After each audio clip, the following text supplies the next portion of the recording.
दूसरी जानिब निगरान वजीर आला पंजाब के नाम पर वजीर आला और अपोजिशन लीडर में इत्तेफाक नहीं हो सका है। निगरान वजीर आला की तकर्रुरी का मामला पार्लिमानी कमेटी के पास चला गया। इस पर बात करेंगे डॉन न्यूज के नुमाइंदे अदनान शेख से। अदनान, पार्लिमानी पार्टी कब तक तश्कील दिए जाने का इम्कान है? जी बिल्कुल, आज हुकूमत और अपोजिशन की जानिब से जो पार्लियामेंट्री पार्टी है आज तश्कील दिए जाने का इम्कान है।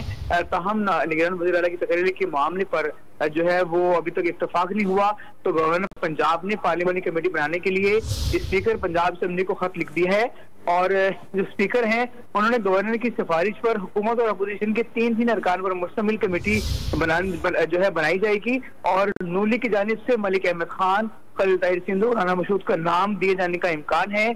जबकि पार्लियामेंट्री कमेटी का जो है वो फैसला नहीं कर सकी थी, तो इलेक्शन जो है वो जो मामला है वो इलेक्शन कमीशन के पास चला जाएगा। ताहम उम्मीद ये की जा रही है कि जो स्पीकर हैं वो फैसला कर सकते हैं। ताहम दोनों जानिब से जो है अगर इत्तेफाक दिखाया गया होगा तो फिर जो है निगरान वज़ीर आला का नाम सामने आ जाएगा। जी अदनान शेख, आपका बहुत शुक्रिया तफसीलात के लिए।